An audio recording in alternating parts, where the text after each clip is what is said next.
سب سے پہلے آپ کو بتائیں کہ وزیر اعلیٰ خیبر پختونخوا اور گورنر کی جنگ کے پی ہاؤس اسلام آباد تک پہنچ گئی۔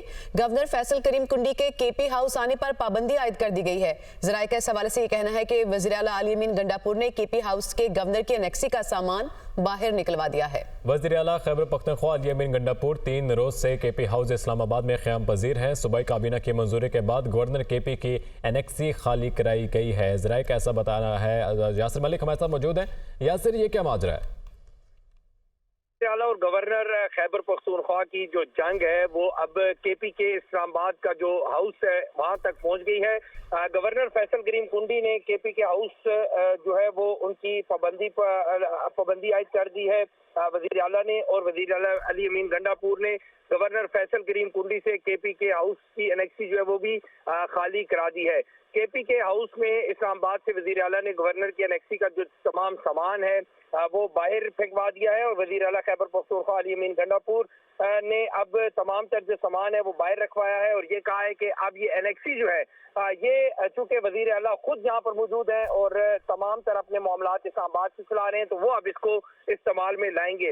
اس کے ساتھ ساتھ صوبائی کابینہ کی منظوری کے بعد گورنر جو کے پی کے ہیں فیصل کریم کنڈی، ان کی انیکسی جو ہے اس کو خالی کروایا گیا ہے۔ جی صحیح۔ یاسر، یہ بتائیے گا یہ معاملہ کہاں سے شروع ہوا کہ اختلافات اس نہج تک آ گئے کہ ان کا سامان نکلوا دیا گیا وہاں سے؟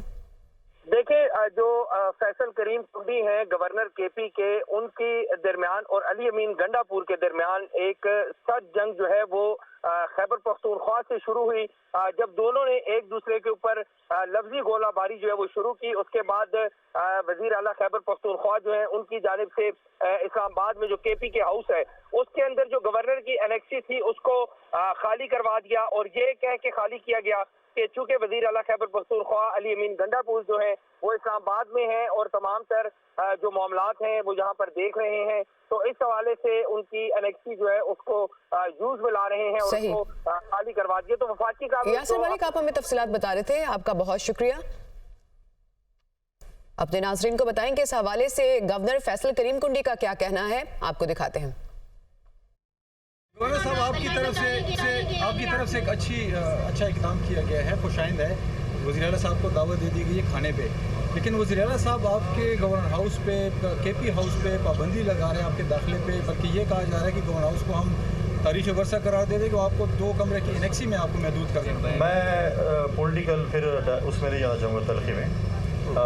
کانسٹیٹیوشن میں آرٹیکل 121 ہے اور 122 ہے، آپ وہ بھی پڑھ لیں، اور میرے خیال میں سب جو لوگ ہیں جو کہ پارلیمنٹ میں حصہ ہوتے ہیں یا بیوروکریسی ہوتی ہے یا سی ایم ہوتے ہیں، گورنر ہوتے ہیں، وہ کانسٹیٹیوشن کے مطابق چیزیں چلاتے ہیں۔ تو کانسٹیٹیوشن میں آرٹیکل 121 122 میں سب چیز کا ذکر ہے کہ وہ کسی چیز ہے، اور میں تو اگر مجھے کوئی پسند نہیں ہے اس کے میں داخلے پابندی نہیں لا سکتا۔ ہم انشاءاللہ بہتری کی طرف جائیں گے، ہم تلخی کی طرف نہیں جائیں گے۔ ہم صوبے کے مرکز اور صوبے کے درمیان تلخیاں پیدا نہیں کریں گے جس سے ہمارے صوبے کی عوام سفر کرے۔ ہم صوبے کی عوام کو سفر نہیں ہونے دیں۔ عدالتی حکم کے باوجود اسلام آباد کے بلدیاتی انتخابات کیوں نہیں کرائے گئے؟ حکومت سے جواب طلب۔ اسلام آباد ہائی کورٹ نے سیکرٹری داخلہ، چیف کمشنر اور الیکشن کمشنر سے رپورٹ طلب کر لی۔ سیکرٹری داخلہ، الیکشن کمیشن اور چیف کمشنر 2 ہفتے میں رپورٹ جمع کرائیں۔ اسی سے متعلق مزید تفصیلات لیں گے نمائندہ دنیا نیوز رضوان قاضی سے۔ جی رضوان، کیا احوال رہا مزید سماعت کا؟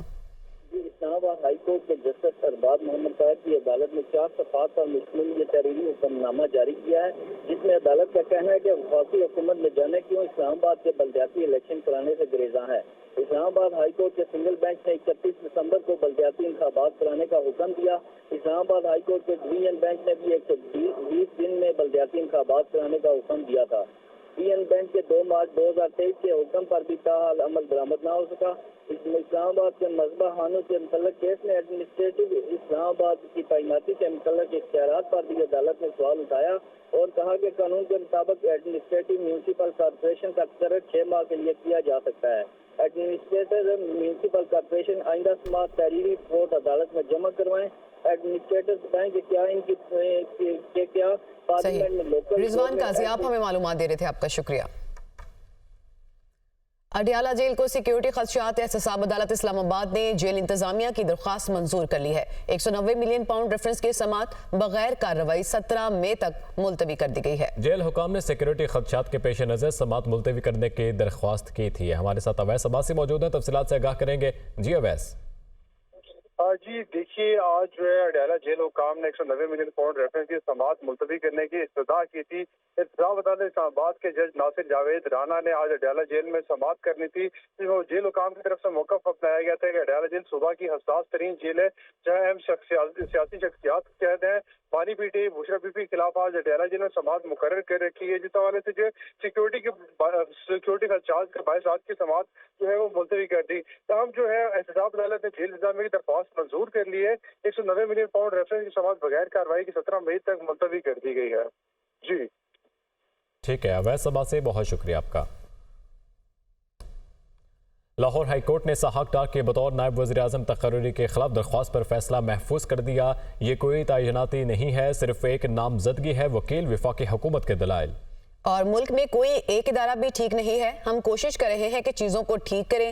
جسٹس شاہد بلال حسن کی جانب سے یہ ریمارک سامنے آئے۔ اسی سے متعلق مزید تفصیلات لیں گے نمائندہ دنیا نیوز محمد اشفاق سے۔ جی محمد اشفاق، کیا احوال رہا مزید سماعت کا؟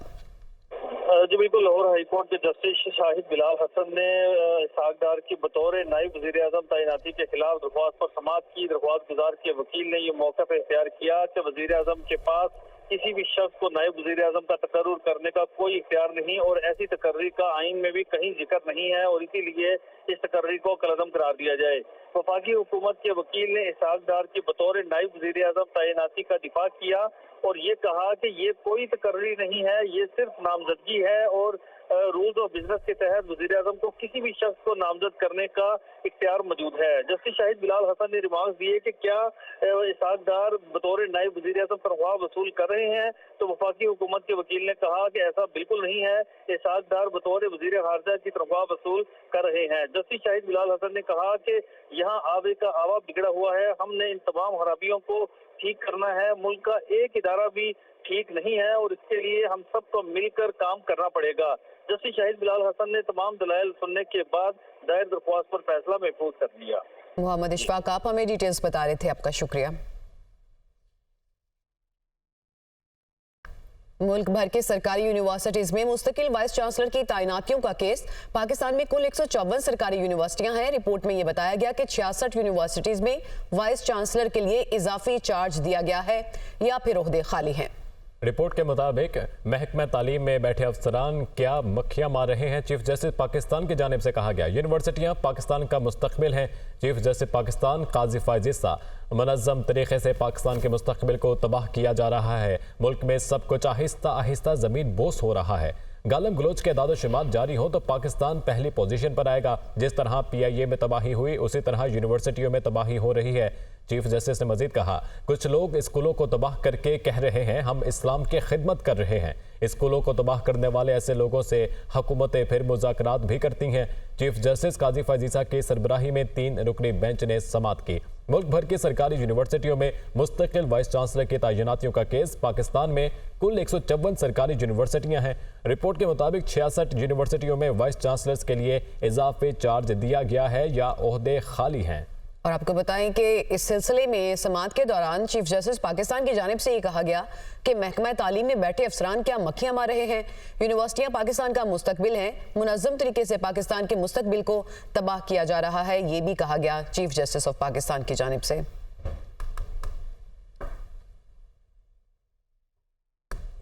دبئی میں غیر ملکیوں کی جائیدادوں کا ڈیٹا لیک ہو گیا۔ دبئی میں غیر ملکیوں کی تقریباً 400 ارب ڈالر کی جائیدادوں کا انکشاف۔ سب سے زیادہ جائیدادیں خریدنے والے غیر ملکیوں میں بھارتی شہری پہلے نمبر پر۔ آپ کو بتائیں کہ 29,700 بھارتی شہریوں نے 35,000 جائیدادیں خرید رکھی ہیں۔